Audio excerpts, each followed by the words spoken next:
우리 가운데는 어린이들도 있고 또 나이 드신 어르신들도 계십니다. 어린아이에서 어른에 이르는 세월은 알고 보면 그렇게 긴 세월이 아니지요. 사는데 급급하다 보면 어느 세월인가 죽음을 앞둔 노년에 문득 이르게 되는 것을 깨닫게 됩니다. 우리의 삶은 언제나 하나님과 함께 사는 삶이어야 합니다. 하나님의 구원의 손길 속에서만 우리의 생명과 삶은 완성될 수 있기 때문이지요. 오늘도 우리의 생명과 삶을 주관하시는 하나님께 마음과 뜻을 다해 예배 드리겠습니다. 함께 일어나셔서 묵상기도 드리시면서 부활절 다섯째 주일 3부 예배 하나님께 드립니다.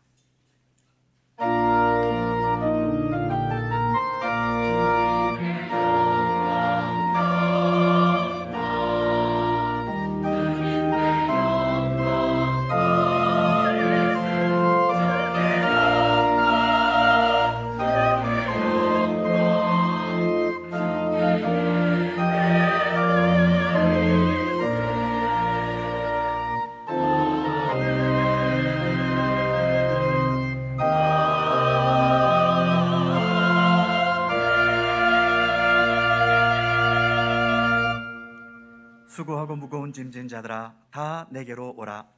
내가 너희를 쉬게 하리라. 나는 마음이 온유하고 겸손하니 나의 멍에를 메고 내게 배우라.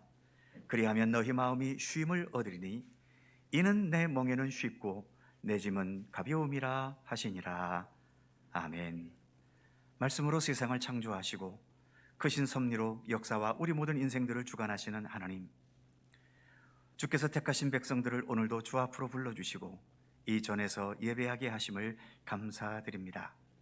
이곳에 주님께서 친히 함께 하셔서 우리의 예배를 통해 영광 받으시며 주의 모든 백성들에게 생명의 양식과 하늘의 풍성한 은혜를 허락하여 주옵소서. 예배드리는 우리의 몸과 마음이 시냇가에 심겨진 나무처럼 시들지 않고 흔들림이 없게 하시며 주 안에서 참된 평강과 주님께서 맺게 하시는 풍성한 열매를 맺어갈 수 있도록 늘 함께하여 주옵소서. 성부와 성자와 성령 삼일체이신 우리 하나님께 영광과 찬양을 돌리옵고 주 예수 그리스도의 거룩하신 이름으로 기원하옵나이다. 아멘.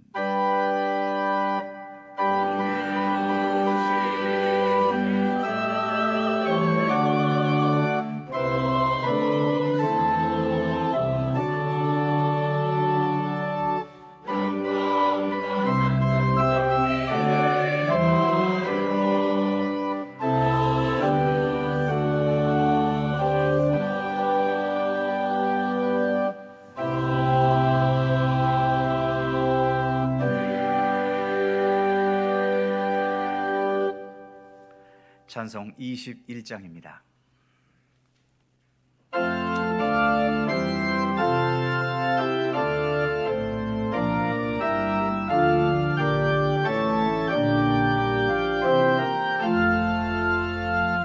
다 찬양하여라 전능왕 창조의 주께 내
평시교독 교독문 87번 요한계시록 21장 말씀입니다.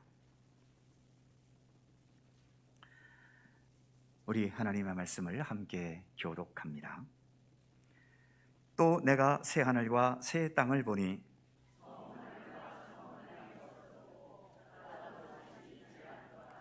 또 내가 보매 거룩한 성 새 예루살렘이 하나님께로부터 하늘에서 내려오니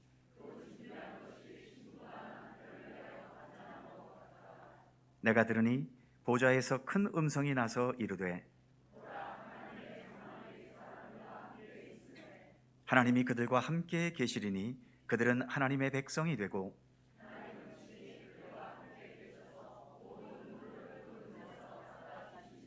다시는 사망이 없고 애통하는 것이나 곡하는 것이나 아픈 것이 다시 있지 아니하리니 보좌에 앉으신 이가 이르시되 아멘. 함께 주보를 보시거나 앞에 화면을 보시면서 공동 기도와 고백의 기도를 하나님 앞에 드리시겠습니다. 우리의 마음과 뜻을 다하여 한 목소리로 주 앞에 공동 기도를 드리오니 이 세상 창조주가 되시며 지금도 우리의 생각과 상상을 뛰어넘어 주님의 방식대로 세상 역사를 완성해 가시는 하나님, 오늘도 찬양과 경배로 주께 예배드리며 영광 돌립니다. 우리의 생명과 우리의 살아가는 모든 생애를 오직 하나님께 온전히 의탁하는 마음으로 주님 앞에 머리 숙입니다. 우리가 우리 생각과 욕망대로 아무리 열심히 살아보아도 내 삶은 결국 하나님의 손길에 의해서만 완성될 수 있습니다. 이런저런 세상 기준으로 서로를 구별하고 차별해 보아도 주님 앞에서는 결국 모두가 동일한 주님의 자녀들일 뿐입니다. 각자의 삶에 고유한 의미와 목적을 허락하셨음을 믿고 신뢰하면서 나의 삶에 최선을 다하고 다른 사람의 삶을 존중히 여길 수 있게 하옵소서. 언제나 생명의 주인이신 하나님의 뜻을 따르며 오직 하나님만 높이게 하옵소서. 예수님의 이름으로 기도드립니다. 아멘. 우리의 삶을 돌아보며 겸허한 마음으로 주 앞에 고백의 기도를 드리오니 긍휼과 자비가 풍성하신 하나님, 우리의 삶을 돌아볼 때에 겉사람은 아름다운 것처럼 보일 수 있었지만 속사람은 부패해 있을 때가 많습니다. 몸은 거룩한 성전에 있었어도 마음은 죄악이 관영한 세상에 여전히 머물러 있을 때도 있습니다. 입으로는 주님을 의지한다고 하지만 중심으로 물질과 건강과 명예에 기대며 살 때도 많았습니다. 겉으로는 주님을 따르는 것 같이 보였지만 실상은 정욕을 이루려고 헛된 우상을 따라다니기도 하였습니다. 돌아보니 주님께 영광 돌리는 믿음의 사람이라고 내세우면서도 오히려 우리는 주님의 마음을 아프게 할 때가 많았음을 고백합니다. 우리의 모든 죄와 허물을 진심으로 고백하며 회개하오니 용서하여 주옵소서. 예수님의 이름으로 고백의 기도를 드리오며 이제는 주님과 나만이 아는 죄와 허물을 침묵으로 고백합니다. 아버지 하나님,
악인이 만일 그가 행한 모든 죄에서 돌이켜 떠나 내 모든 율례를 지키고 정의와 공의를 행하면 반드시 살고 죽지 아니할 것이라.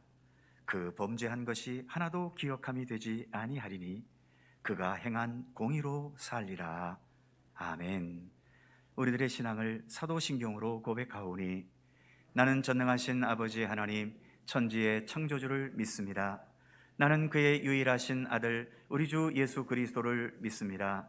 그는 성령으로 잉태되어 동정녀 마리아에게서 나시고 본디오 빌라도에게 고난을 받아 십자가에 못 박혀 죽으시고 장사된 지 사흘 만에 죽은 자 가운데서 다시 살아나셨으며 하늘에 오르시어 전능하신 아버지 하나님 우편에 앉아 계시다가 거기로부터 살아있는 자와 죽은 자를 심판하러 오십니다.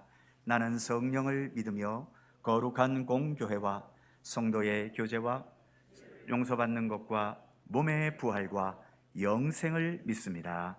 아멘. 자리에 앉으시겠습니다. 찬송가 507장 함께 하시고 강훈천 장로님께서 기도하시겠습니다.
거룩하신 여호와 하나님, 혼돈과 공허 속에 있던 세상에 질서를 세우시고 그 속에 우리를 창조하셨으며 생육하고 번성하며 다스리라고 하시면서 복을 허락하신 우리를 향한 그 사랑하시는 은혜를 찬양하며 경배합니다.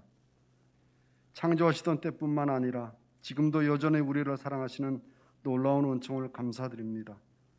그 은혜와 은총을 감사하며 오늘도 영원하신 하나님께 마음과 뜻을 다하여 예배드리오니 기뻐하여 주시고 홀로 영광 거두시옵소서. 우리를 향하신 하나님의 사랑은 예수님을 십자가에 내어 놓으시기까지 하셨는데 그 사랑을 입은 우리는 하나님께서 가증히 여기시는 우상을 섬기고 하나님이 없다고 하는 어리석은 사람처럼 살아가고 있을 때가 허다합니다.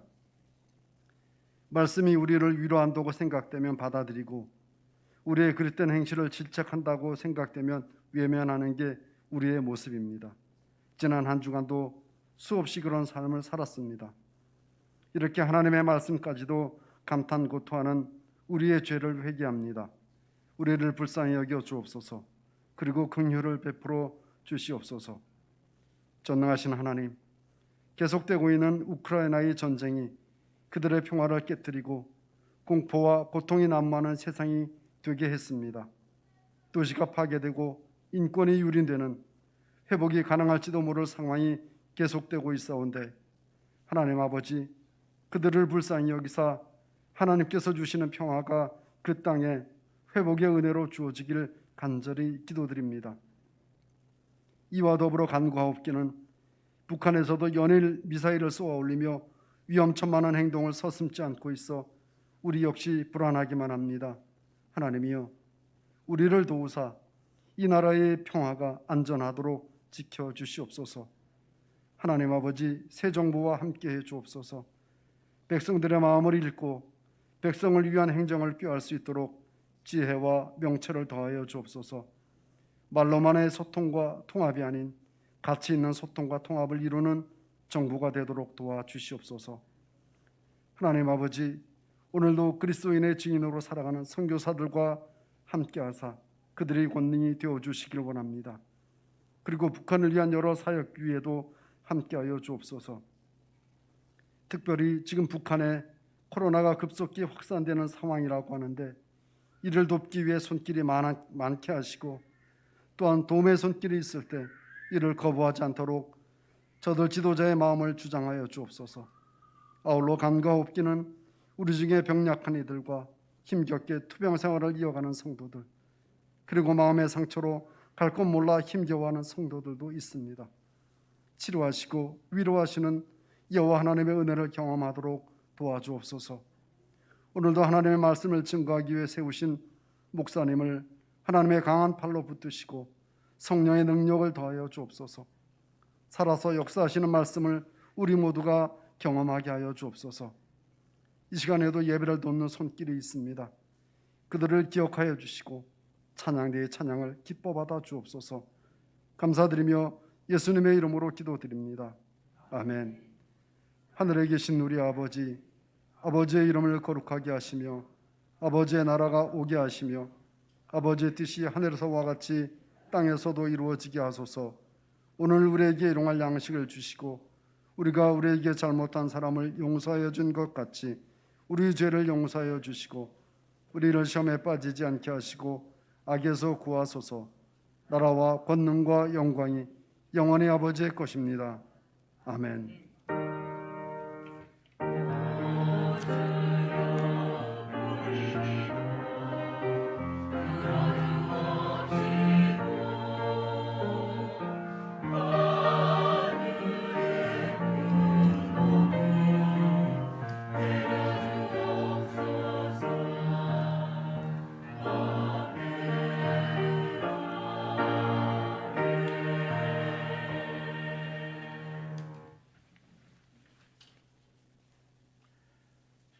오늘 우리에게 주시는 하나님의 말씀, 신약성경 사도행전 11장 1절입니다.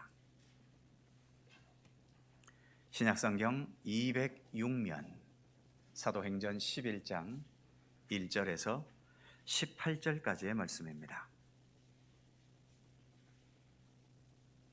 신약성경 206면 사도행전 11장 1절에서 18절까지의 말씀. 오늘의 본문은 좀 길기 때문에 한 절씩 교독하도록 하겠습니다. 제가 먼저 1절 읽습니다. 유대에 있는 사도들과 형제들이 이방인들도 하나님의 말씀을 받았다 함을 들었더니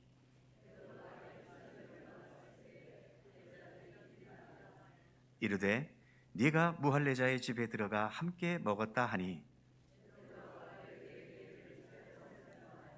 이르되 내가 욥바시에서 기도할 때에 황홀한 중에 환상을 보니 큰 보자기 같은 그릇이 내 귀에 매어 하늘로부터 내려와 내 앞에까지 드리워지거늘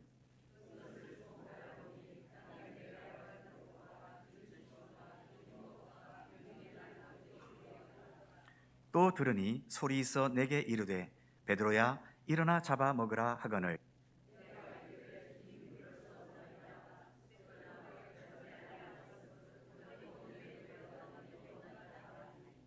또 하늘로부터 두 번째 소리 있어 내게 이르되 하나님이 깨끗하게 하신 것을 네가 속되다고 하지 말라 하더라.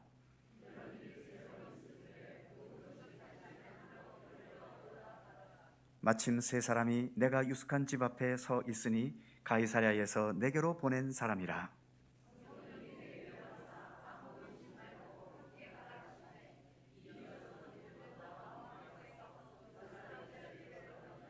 그가 우리에게 말하기를 천사가 내 집에 서서 말하되 네가 사람을 요바에 보내어 베드로라 하는 시몬을 청하라.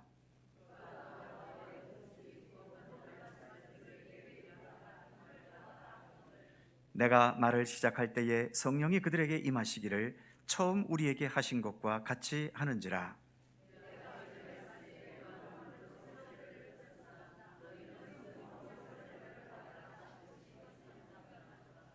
그런즉 하나님이 우리가 주 예수 그리스도를 믿을 때에 주신 것과 같은 선물을 그들에게도 주셨으니 내가 누구이기에 하나님을 능히 맡겠느냐 하더라.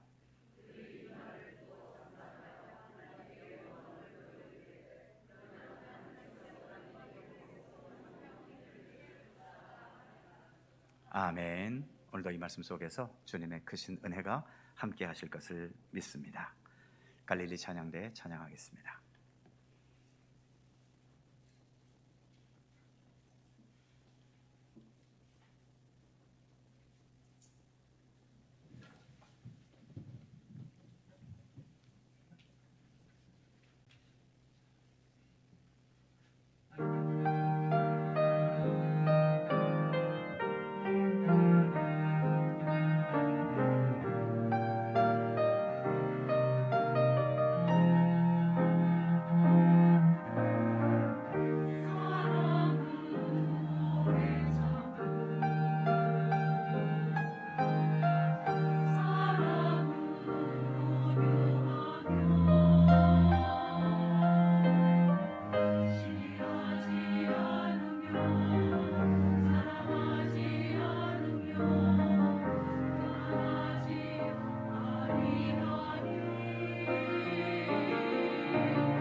감사합니다.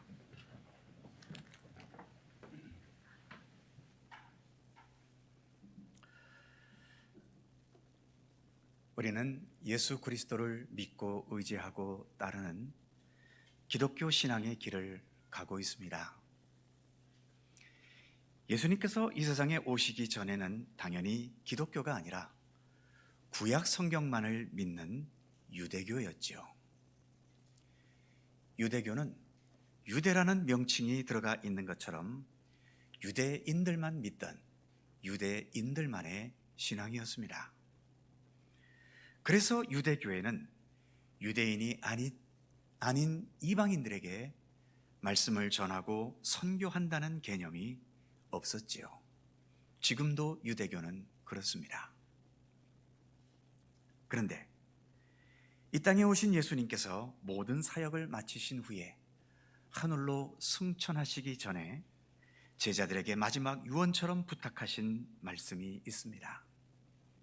이 마지막 부탁을 선교 사역을 하는 분들은 예수님의 마지막 지상 명령이라고 말하지요. 이때의 지상은 땅 위를 말하는 지상이 아니라 지극히 높은 곳에 있는, 즉 가장 중요한 의미라는 것에서 지상이라는 말입니다. 이 예수님의 마지막 지상 명령은 마태, 마가, 누가, 요한 사복음서에 다 기록이 되어 있지만 가장 대표적으로 언급되는 것은 역시 마태복음 맨 마지막 장인 28장, 마지막 절인 19절과 20절을 주로 언급하지요. 가서 모든 민족을 제자로 삼아 아버지와 아들과 성령의 이름으로 세례를 베풀고 내가 너희에게 분부한 모든 것을 가르쳐 지키게 하라. 그리고 복음서 다음에 있는 사도행전 1장 8절은 예수님의 지상명령의 최고봉이라고 말할 수 있지요. 오직 성령이 너희에게 임하시면 너희가 권능을 받고 예루살렘과 온 유대와 사마리아와 땅끝까지 이르러 내 증인이 되리라. 이 사도행전 1장 8절은 사도행전 전체를 관통하는 포괄하는 핵심 구절이기도 합니다. 그런데 예수님의 이 마지막 지상 명령을 들은 사람들은 예수님의 제자들을 비롯해서 예수님의 승천을 지켜보던 소수의 사람들 뿐이었지요. 이들에게 열흘 뒤인 오순절 날에 강력한 성령 임재의 사건이 있었고, 이 사건이 복음이 온 세계로 퍼져가는 출발점이 되고 원동력이 되어 주었습니다. 하지만 실제로 유대 땅을 벗어나 이방 세계로 복음을 들고 나가는 사람들은 여전히 극소수였지요. 강력한 성령의 임재의 역사가 있기는 했지만 그 강력한 성령의 임재의 역사가 사람을 서서히 바꿀 때는 많지만 하루아침에 갑자기 사람을 즉시로 뒤바꿔 놓는 것은 아닌가 봅니다. 여전히 이방 세계에 복음을 전한다는 선교의 개념이 별로 없었고, 그래서 예루살렘 교회는 여전히 유대인들만의 교회였던 거죠. 그러던 중에 이제 복음이 본격적으로 유대 땅을 뛰어넘어 이방 세계로 향하게 되는 중요한 두 전환점이 있었습니다. 오늘 우리가 본문으로 사도행전을 읽었습니다만, 사도행전에는 똑같은 얘기를 몇 번씩 반복하는 그런 반복의 경우가 별로 없는데 딱 두 가지 사건에서만 반복하고 있죠. 하나는 유대교의 골수분자였던 사도 바울이 다메섹 도상에서 예수님을 만나 회심하게 되는 사건이지요. 사도행전 9장에는 그 역사적인 사건을 말해주고 있고, 사도행전 22장에서는 로마 천부장 앞에서, 그리고 26장은 아그리빠라는 왕 앞에서 바울이 자신에 대해 소개하고 또 자신에 대해 말할 때에 그의 회심 사건을 말하게 되었던 겁니다. 그래서 이 바울의 회심 사건은 사도행전 속에 똑같이 3번이나 반복이 되고 있죠. 그리고 또 한 가지 반복되는 것은 바로 오늘 우리가 봉독했던 말씀처럼 베드로가 이방인이었던 로마 군대의 백부장 고넬료의 가정에 가서 복음을 전하게 된 사건인데, 바로 본문 앞부분인 10장에는 그 역사적인 일을 말해주고 있고, 오늘 본문 우리가 봉독한 11장에서 한 번 더 같은 내용이 반복이 되고 있는데, 반복될 수밖에 없었던 이유를 본문 2절과 3절은 이렇게 말합니다. 베드로가 예루살렘에 올라갔을 때에 할례자들이 비난하여 이르되 네가 무할례자의 집에 들어가 함께 먹었다 하니, 즉 로마 백부장 고넬료는 이방인이었고 그래서 할례를 받지 않은 무할례자인데, 유대인인 베드로가 그 집에 발을 들여놓은 것도 문제고 거기다가 심지어 그들과 함께 먹었다는 것, 이것은 우리 유대인의 율법과 전통을 크게 어긴 것이라고 비난을 받았던 겁니다.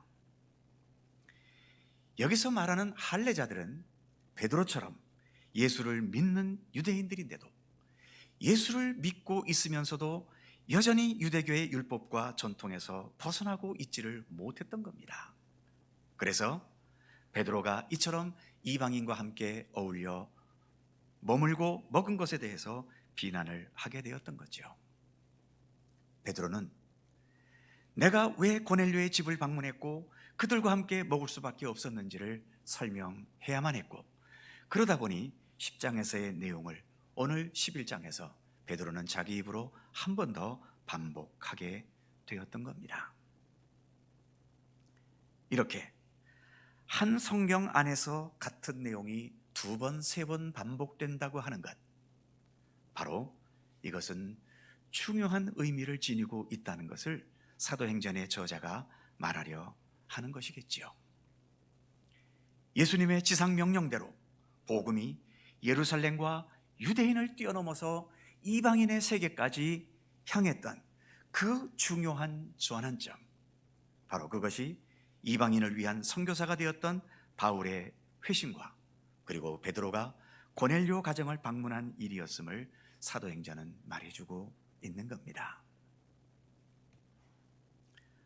오늘 우리가 봉독한 본문은 베드로가 기도하는 중에 봤던 환상을 말하고 있죠. 하나님께서 율법의 부정한 짐승으로 여기는 것들을 하늘에서 내려주시면서 베드로에게 잡아먹으라 라고 말씀하시는데, 베드로는 나는 지금까지 이렇게 부정한 것을 한 번도 먹은 적이 없다고 하면서 하나님의 명령을 거절했지요. 이러기를 3번이나 반복했던 겁니다. 베드로가 거절한 것에 대해서 본문 9절에서는 이렇게 말씀하고 있습니다. 또 하늘로부터 두 번째 소리 있어 내게 이르되 하나님이 깨끗하게 하신 것을 네가 속되다고 하지 말라 하더라. 이 말씀은 베드로로 하여금 이방인 고넬료의 가정의 집을 방문하게 하기 위한 하나님의 전초전적인 그런 섭리였죠. 진리 자체인 하나님께서 깨끗하다고 하시는데 왜 네가 네 생각이나 또는 세상 풍습과 전통에 따라서 계속 부정하다고 여기느냐고 하나님은 지적하신 겁니다. 마찬가지로 하나님께서는 유대인뿐만 아니라 다른 모든 이방인들도 동일하게 소중하게 여기시는 하나님이신데, 유대인들은 생각하기를 이방인 같은 자들은 개 같은 존재들이고 더러운 존재라고 생각하고 있는데, 하나님께서는 그게 아니라는 것을 지적하고 계신 거죠. 하나님께는 유대인이나 이방인이나 동일하게 존귀한 자들이기 때문에 이방인이라는 이유 때문에 그들을 외면시키거나 그들을 차별할 것이 아니라 그들에게도 너희에게와 똑같은 구원의 복음이 전해져야 한다는 것을 베드로에게 가르쳐 주셨던 것입니다. 그래서 이제 베드로로 하여금 이방인인 로마 사람 고넬료 집에 방문하게 하셨고 그들에게 복음을 전하게 하셨고 함께 식사하게 하셨고, 그리고 11장엔 나오지 않지만 앞부분 10장에서는 그 가정 모든 식구들에게 세례를 베풀었던 일들까지도 있었습니다. 베드로는 이 과정을 쭉 설명하면서 내가 이렇게까지 할 수밖에 없었던 이유를 본문 15절에서 이렇게 말하고 있지요. 내가 말을 시작할 때에 성령이 그들에게 임하시기를 처음 우리에게 하신 것과 같이 하는지라. 또 17절에서는 이렇게 말합니다. 그런즉 하나님이 우리가 주 예수 그리스도를 믿을 때에 주신 것과 같은 선물을 그들에게도 주셨으니 내가 누구이기에 하나님을 능히 맡겠느냐 하더라. 즉 이방인 고넬료 집안이지만 내가 그들에게 복음을 전할 때에 우리들에게 성령 강림 사건의 역사가 있었던 것처럼 그 가정에도 동일한 성령 강림의 역사가 있었다는 것입니다. 그리고 이 모든 일들을 하나님께서 주도적으로 이끌어 가셨는데 내가 누구기에 하나님께서 하시는 일을 가리거나 막거나 또 거역할 수 있었겠느냐고 말하고 있는 것이죠. 사랑하는 성도 여러분, 오늘의 말씀 앞에서 우리는 좀 고민하면서 이 말씀을 대해야 할 필요가 있습니다. 하나님께서는 유대인도 창조하셨고 마찬가지로 이방인들도 하나님께서 창조하셨지요. 그런데 왜 유대인들만 좋은 사람들이고 이방인들은 개나 짐승 같은 존재로 여겼을까요? 그리고 그들이 그렇게 여기는 것은 옳은 일입니까? 마찬가지로 우리나라 조선시대 때에는 양반도 있었고 상놈 평민들도 있었는데 왜 양반들은 상놈 계층을 하류 인간으로 취급을 했을까요? 세상은 부유하고 권력 있는 상류층들도 있고 그렇지 못하고 가난한 하류층이나 평범한 사람들도 있는데 상류층 사람들 중에는 평범하거나 가난한 사람들을 지금도 민중은 개나 돼지와 같다라고까지 말하면서 왜 이렇게 짐승처럼 취급하고 있는 것일까요? 세상에는 정치적 권력을 쥔 권력자들도 있고 일반 백성들도 있는데 권력을 쥔 사람들 중에는 왜 백성들을 우습게 보고 백성은 어리석어서 조금만 등을 긁어주면 자기 원하는 대로 몰고 갈 수 있다고 그렇게 쉽게 생각하는 걸까요? 세상에는 남성도 있고 여성도 있습니다. 그럼에도 왜 아직도 세상 여러 부분에서는 남성과 여성 사이에 차별이 존재하고 있는 걸까요? 우리나라에도 한국 사람과 외국인 노동자들이 함께 있는데 왜 외국인 노동자들은 한국 사람보다 모든 면에서 못한 존재라고 그렇게 쉽게 여기는 것일까요? 우리 국민들 중에는 보수 계열에 선 사람도 있고 진보 계열에 선 사람들도 있고 여당을 지지하는 자도 있고 야당을 지지하는 자도 있는데 왜 보수 사람들은 진보 사람들을 적으로 여기고 진보 사람들은 보수 사람들을 왜 적폐로 여기고 있을까요? 여당 지지자와 야당 지지자는 서로 견해가 다른 것일 뿐인데 마치 격투기 싸움에서처럼 서로를 때려 눕혀야 할 대상인 것처럼 왜 그렇게들 싸우려 들고 있는 것일까요?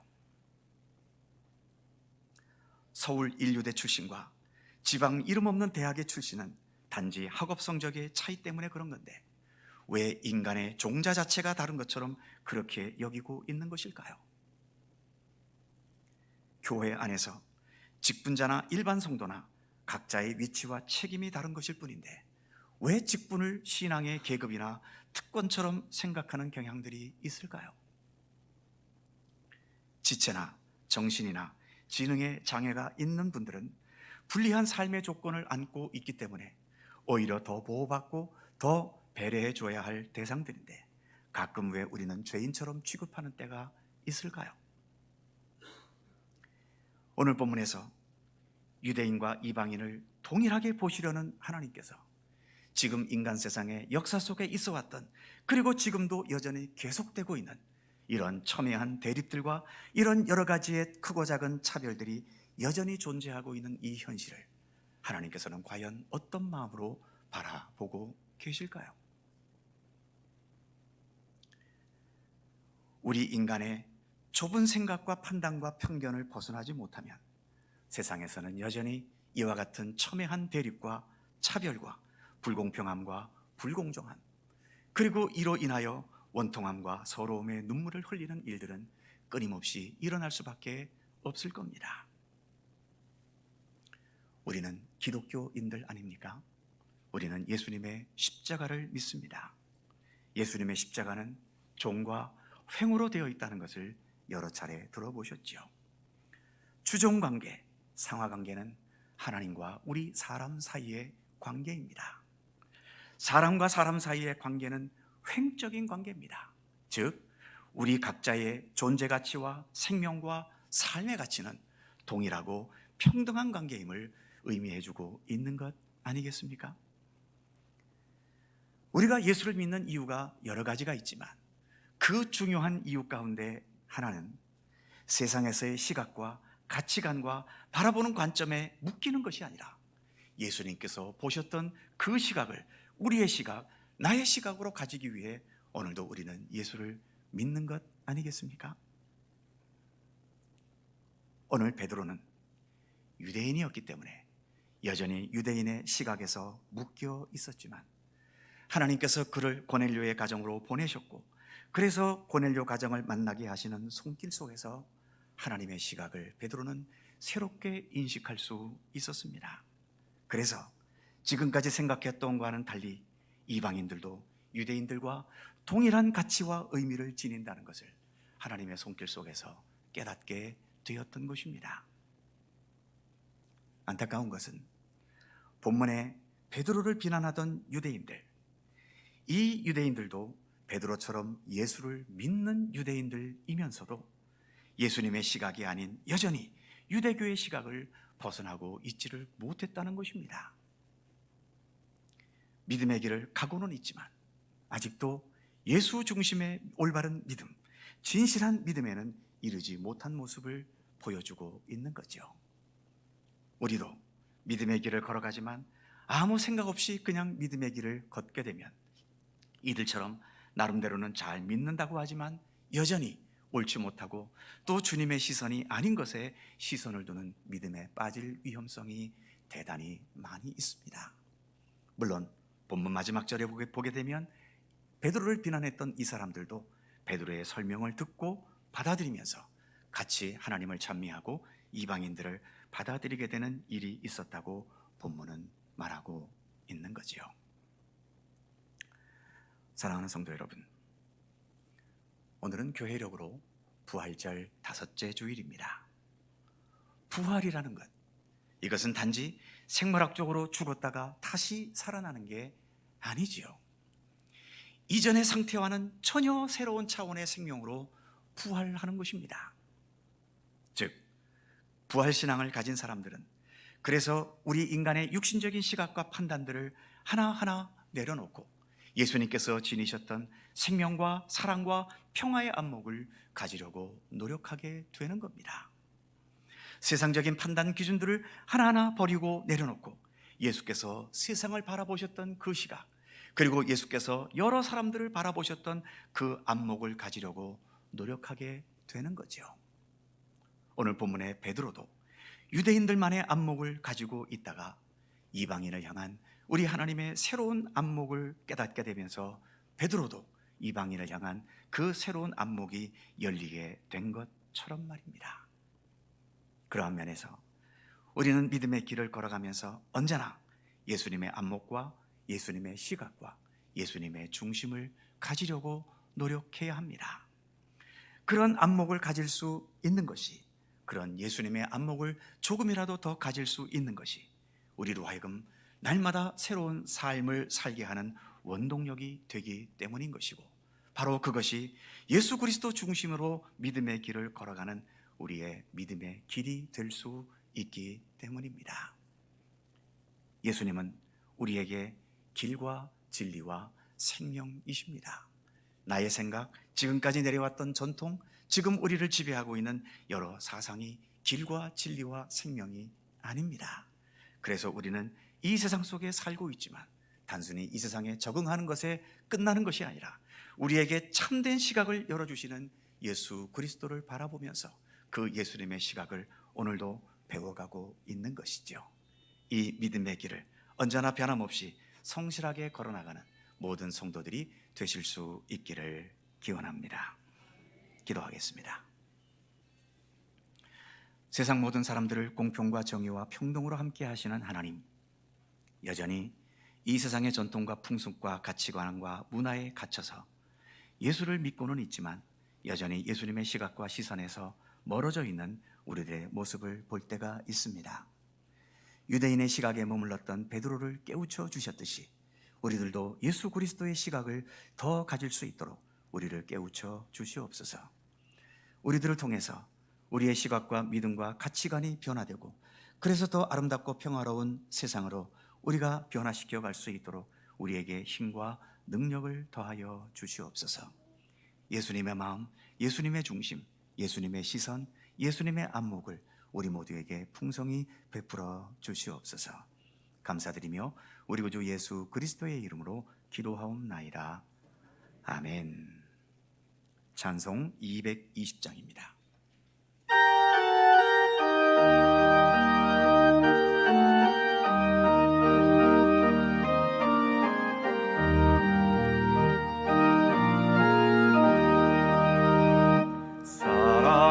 사랑하는 주님 앞에 형제자매 한자리에 크신 은혜 생각하여 즐거운 찬송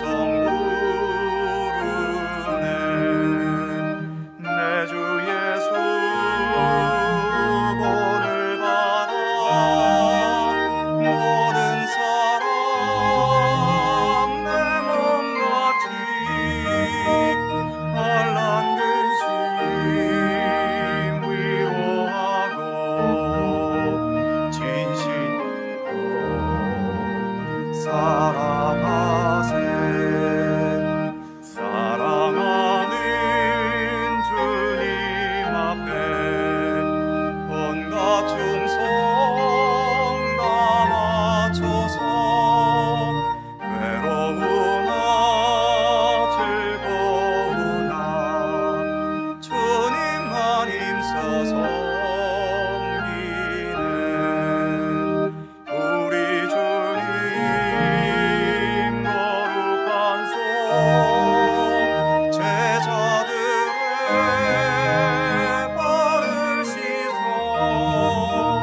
남 섬기는 종의 도를 몸소 행해 보이셨네. 사랑하는 주님 예수 같은 주로 섬기나니 한 피바다 한 몸이고 형제여 친구들이여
사랑이 풍성하신 하나님, 오늘도 주님 앞에 예배드릴 수 있는 우리의 몸과 마음과 또한 믿음의 의지를 주시고, 또한 예배드리며 이 시간 주님께 봉헌할 수 있는 물질과 삶의 터전을 허락해 주심을 감사드립니다. 주님 앞에 드릴 수 있는 제물은 흠없고 순결한 제물이어야 한다고 말씀하셨는데, 우리의 몸과 마음과 삶이 예배를 통하여 드릴 수 있는 흠없고 순결한 제물이 되게 하여 주시고, 이 시간 주님께 봉헌한 모든 예물들도 부정한 방법이나 악한 방법으로가 아닌 정직하고 진실하고 성실한 노동과 수고를 통하여 주어진 것 중에 믿음의 양심에 부끄러움 없도록 정성을 다하는 예물이 되게 하여 주옵소서. 오늘도 여러 가지 명목에 따라 예물을 봉헌하오니 기쁘게 받아주시고, 이 모든 예물들을 통해 하나님의 영광과 주님의 선하신 역사가 행해지고 나타나게 하여 주옵소서. 이 세상 모든 것보다 나 하나님을 더 사랑하라고 하신 말씀을 기억하면서 물질과 시간과 나의 재능과 세상 그 어떤 것도 하나님보다 더 앞서거나 하나님보다 더 중요시 여기지 않게 하시고, 하나님의 말씀과 뜻에 더 합당하게 살아가는 우리들의 삶이 되도록 인도해 주옵소서. 우리가 사는 세상은 여전히 문제도 많고 모순도 많고 죄악된 일도 많고 예기치 못한 사건과 사고와 재해들도 많습니다. 무슨 일을 우리가 겪게 되든지 주님의 손길 속에서 늘 합력하여 선을 이룰 수 있도록 인도해 주시고, 어떤 상황을 만나게 되든지 그 마지막 결론은 하나님께 영광이요 하나님께 감사하는 것이 되도록 인도하여 주시옵소서. 또 한 주간 살아갑니다. 우리의 몸과 마음, 우리의 가정과 일터와 삶의 모든 순간들을 주의 평강과 은혜로 지켜주시고 인도해 주시옵소서. 감사드리며 우리 구주 예수 그리스도의 이름으로 봉헌기도 드리옵나이다. 아멘.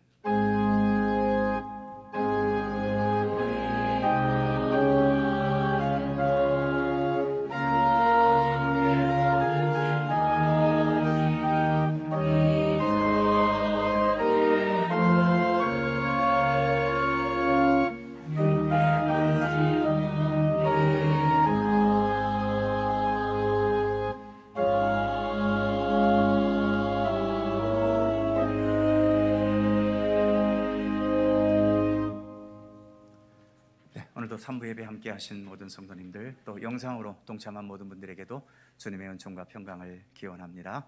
서로 살펴보시면서 짧은 사랑의 인사 함께 나누시죠. 평안하시고 건강하시고 행복하시고 하는 일 잘 되시고 늘 기쁨이 충만하시기를 빕니다. 고맙습니다. 오늘 등록해 주신 분이 계시네요. 설악현대에 계시는 변영균 성도님, 어디 앉아 계시나요? 저쪽에 계시는군요. 함께 박수로 환영해 주시기 바랍니다. 감사합니다. 예배가 마치고 본당 맞은편 새가족실에 잠시 들려주시기 바랍니다. 교회 소식이 몇 가지 있습니다. 코로나 때문에 많은 교회 활동들이 중단되었고, 그 중에 우리가 전도대가 있는데 계속 그동안 2년 넘게 전도대 활동을 못했습니다. 이번 주 수요일부터 수요 전도대 활동을 시작한다고 합니다. 오전 10시 라운지에서 모입니다. 전도대원, 전도부원뿐만 아니라 함께 동참하기 원하시는 분들 동참해 주시면 고맙겠습니다. 본교회 항존직 선거를 위한 내규 제4조에 의거해서 장로 5인, 안수집사 3인, 권사 7인 선출을 위한 선거를 다음 주일 5월 22일에 오전 7시부터 오후 1시까지 소예배실 투표소에서 실시합니다. 우리가 지난번 해봤던 것처럼 교회 오시면서 또 나가시면서 투표소에 들려서 투표해 주시면 되겠습니다. 후보자들은 주보에 기재되어 있고 또 사진까지 첨부해서는 게시판에 게시되어 있습니다. 살펴보시기를 바라고요. 장로 후보자는 안수집사, 권사 모두가 후보자인데 내규 규정에 의해서 금년에 은퇴하시는 52년생과 그리고 안수집사 권사로 임직되신 지 2년이 경과되지 않은 분들은 추천 대상에서 제외가 되었고요. 그리고 타국에 계신 분들, 타 지역에 계신 분들, 그리고 오랫동안 교회에 나오지 못한 분들, 또 심우할 만한 건강과 여건이 되지 못하는 분들은 역시 후보에서 제외가 되었습니다. 안수집사 후보자와 권사 후보자는 지난 5월 1일에 있었던 항존직분자 회의에서 투표를 통해서 추천되신 분들입니다. 그래서 여기에 기재된 순서는 그때 투표에서 얻은 득표 순으로 순서가 기재되어 있습니다. 내규에 따라서 우리가 뽑으려고 하는 인원의 3배수를 추천하게 되었습니다. 투표하실 수 있는 분은 만 18세 이상 본교에 등록한 세례 교인이고요. 세교우 분들은 세교 과정을 수료한 분이어야 합니다. 역시 세례 교인이어야 하겠고요. 선거관리위원회 위원장이 당의 서기로 되어 있는데 위원장이 아니라 부위원장입니다. 위원장은 담임 목사이고 그러나 실제적인 선거관리의 모든 업무는 부위원장께서 하시게 되어 있습니다. 투표 당일 선거와 개표 과정을 참관하기 원하시는 분들은 사무실로 신청해 주시면 참관을 허락하도록 하겠습니다. 주보에 기재되지 않았지만 중요한 내용을 한 가지 말씀을 드리며 또 부탁도 드립니다. 우리 항존직 선거 내규, 우리 공동의회를 통해서 정한 그 내규 4조 6항에 이런 내용이 있습니다. 같은 직임을 2인 이상 선출할 때에는 연기명으로 할 수 있고, 이때 선출 목표수 30% 이상을 기입한 표는 유효하고 목표수를 초과 기입하거나 목표수 30%만을 기입한 표는 무효이며 총 투표수에 포함시키지 않는다. 좀 설명을 드리면, 우리가 일반적으로 세상에서 하는 선거는 한 사람만 찍게 돼 있지요. 그리고 그 어느 누구든 상대방보다 어쨌든 한 표라도 더 많으면 그 사람이 이기게 되어 있지 않습니까? 그런데 교회 직분자는 그렇게 안 돼 있고요. 과반수 이상, 그리고 장로 같은 경우는 3분의 2 이상의 득표를 얻어야 됩니다. 과반수도 벅찬데 3분의 2라는 것은 이건 보통 벅찬 숫자가 아닙니다. 그래서 지난번도 우리가 경험했듯이 한 분도 선출되지 못하는 경우들이 있어 왔습니다. 여러 가지 이유가 있지만 그 또 이유 중에 하나는 5명을 뽑는데도 1명만 찍는 표들이 많아서 이렇게 되면은 정말 이게 몇 표만 되어도 3분의 2에 도달하기는 현실적으로 불가능합니다. 그래서 지난 우리가 공동의회를 통해서 내규를 정할 때에 최소 30% 이상은 기재한 것으로 하자. 그래서 예를 들어서 이번에 장로를 5명을 뽑으니까 한 분만 찍으면 20%가 되고 2분을 찍으면 40%가 되지요. 그러니까 2분 이상 찍으면 유효표가 되지만 한 분만 찍으면 그것은 무효표가 된다는 것입니다. 바라기는 그렇다고 해서 딱 2표만 하려고 하지 마시고, 우리가 5명을 뽑으니까 5명 다 찍어주시고, 안수집사도 3명 다 찍어주시고, 권사도 3명 다 찍어주시면 정말 좋겠습니다. 그리고 안수집사는 3명이니까 1명만 찍어도 33%죠. 안수집사는 문제될 게 없습니다. 반면 권사는 7명이기 때문에 1명을 찍으면 14%, 2명을 찍으면 28%입니다. 그래서 권사 같은 경우에는 3분 이상을 기표해야지만 유효표가 될 수 있다는 것을 유념해 주시기 바랍니다. 아무쪼록 올해 우리가 목표했던 이 인원수가 다 선출될 수 있도록 성도님들께서 마음을 여시고 참여해 주시기를 바라고요.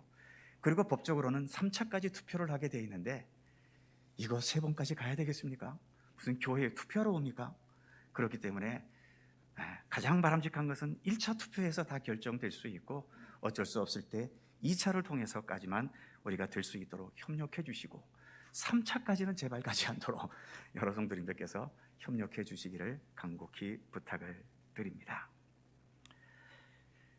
또 한 가지 추가 광고는 다음 주일에 우리 속초시 기도원협회에서 우리 교회를 방문을 합니다. 기도원협회는 잘 아시는 것처럼 이 지역에 성서를 보급하는 일을 하고 있는 협회지요. 그동안에도 많은 활동이 있었는데 이렇게 또 몇 년마다 한 번씩 교회를 순회하면서 기도원협회에 대한 내용을 소개해드리고 또 후원금을 후원받아서 가기도 합니다. 올해에는 미리 한 주 전에 봉투를 우리에게 주어서 성도들에게 나눠주라고 하는데, 또 이렇게 되면 여러분들이 부담을 가지시기 때문에 뒤에 로비에 준비해 놓았습니다. 원하시는 분들, 또 성서 보급 사역에 조금이라도 동참하기 원하시는 분들은 함께 동참해 주시기를 부탁을 드립니다. 그 외의 모든 사항들은 교회 주보를 참조해 주시기 바랍니다. 이제 함께 일어나셔서 171장 1절과 3절을 찬송하겠습니다.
죄악과 거짓과 어두움과 또 사탄의 세력들이 팽배한 이 세상에서 저희들에게 변함없는 길과 진리와 참된 생명이 되시는 우리 구주 예수 그리스도의 은혜와 세상 모든 만물을 창조하시고 우리 각자의 삶을 주님의 선하신 뜻대로 주관하시고 이끄시고 돌보시는 아버지 하나님의 넓고 무한하신 사랑하심과 성령님의 교통하심과 인도하심과 함께 하심이 사람의 시각 또 세상의 시각에 묶여 있지 않고 이 만물을 창조하시고 말씀으로 이 세상에 오신 우리 주 예수 그리스도 우리 하나님의 시각을 좀 더 진지하게 배우고 깨달아서 어두운 세상 속에서도 또 죄악된 세상 속에서도 늘 예수 그리스도를 따라 바르고 온전하고 참된 하나님의 백성으로서의 삶을 성실히 살아갈 것을 소원하고 다짐하는 모든 주의 사랑하는 백성들 가운데 언제나 항상 함께 하시기를 간절히 축원하옵나이다.